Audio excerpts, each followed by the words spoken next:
La Citroën Palace 2026 débarquait, honnêtement, personne ne s'y attendait.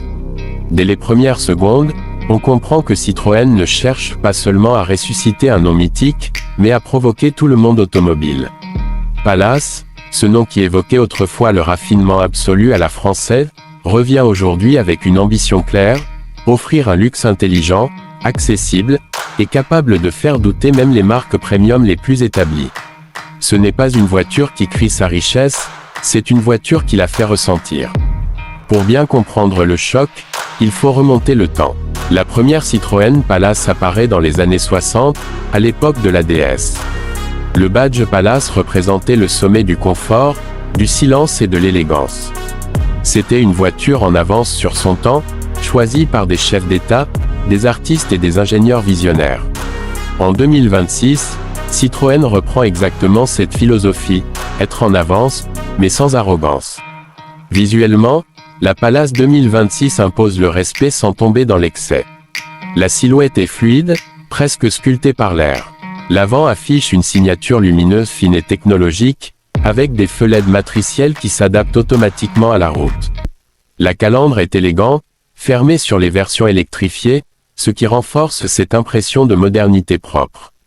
De profil, la ligne est longue, basse, très statutaire, rappelant certaines grandes berlines allemandes, mais avec ce sens du détail typiquement français. À l'arrière, les feux 3D donnent une impression de largeur et de stabilité, surtout la nuit. À l'intérieur, c'est là que la Palace 2026 commence réellement à choquer. On s'attend à quelque chose de correct, mais on se retrouve face à un habitacle qui peut rivaliser sans complexe avec une Mercedes classe E, une BMW série 5 ou même une Audi A6. Les matériaux sont doux au toucher, les assemblages précis, et l'ambiance générale est pensée pour le confort avant tout. Les sièges, inspirés du savoir-faire Citroën en matière de suspension et de bien-être, donnent l'impression d'un fauteuil de salon haut de gamme. On s'assoit, et on comprend immédiatement que cette voiture est faite pour avaler les kilomètres sans fatigue. La technologie embarquée est complète mais jamais agressive. L'écran central est large, clair, intuitif, avec un système multimédia rapide et compatible avec toutes les connectivités modernes. Le combiné d'instrumentation est entièrement numérique, personnalisable, et affiche les informations essentielles sans surcharge visuelle. Citroën a clairement voulu éviter l'effet « cockpit d'avion » pour rester fidèle à l'esprit Palace, sophistication, mais simplicité. Côté motorisation, la Citroën Palace 2026 joue la carte de l'intelligence. On retrouve des versions hybrides rechargeables, idéales pour un usage quotidien en ville avec une autonomie électrique suffisante pour la plupart des trajets. Une version 100% électrique est également proposée, avec une autonomie annoncée capable de rivaliser avec les références du segment.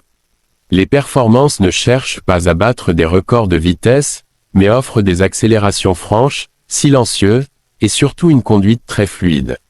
Sur autoroute, la voiture est stable, silencieuse, presque apaisante, ce qui rappelle immédiatement l'ADN historique de Citroën. Comparé à des modèles aux caractéristiques similaires, la surprise est énorme. Face à une berline premium allemande équipée à niveau équivalent, la Palace 2026 se montre souvent plus confortable, tout aussi technologique, et surtout nettement plus accessible. Là où certains concurrents facturent chaque option au prix fort, Citroën propose une dotation généreuse dès les premiers niveaux de finition. C'est là que le terme « luxe économique » prend tout son sens. En matière de comportement routier, la Palace 2026 mise sur une suspension active inspirée du célèbre confort Citroën. Les irrégularités de la route sont littéralement gommées, donnant cette sensation de tapis volant modernisé. La direction est douce mais précise, parfaite pour une conduite détendue, tout en restant sécurisante à haute vitesse.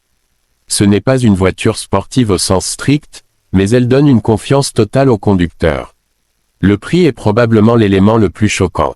Citroën réussit à positionner la Palace 2026 bien en dessous des tarifs habituels du luxe, tout en offrant une expérience proche, voire supérieure sur certains aspects. Pour beaucoup, c'est une alternative crédible à des véhicules bien plus chers, sans le stress financier qui les accompagne. Ce qui rend la Citroën Palace 2026 vraiment unique, c'est sa philosophie. Elle ne cherche pas à impressionner par des chiffres extravagants ou une image ostentatoire. Elle séduit par le confort, l'intelligence technologique, l'élégance discrète et un rapport qualité-prix presque provoquant. C'est une voiture pensée pour ceux qui veulent du haut de gamme sans tomber dans l'exagération, pour ceux qui privilégient le bien-être et la sérénité plutôt que le badge. En 2026, Citroën rappelle au monde automobile que le luxe peut être différent. Plus humain, plus accessible, plus intelligent. La Palace ne choque pas parce qu'elle est arrogante, elle choque parce qu'elle remet en question tout ce que l'on pensait savoir sur le luxe automobile moderne. Et quelque part, c'est peut-être ça, le vrai retour de la légende.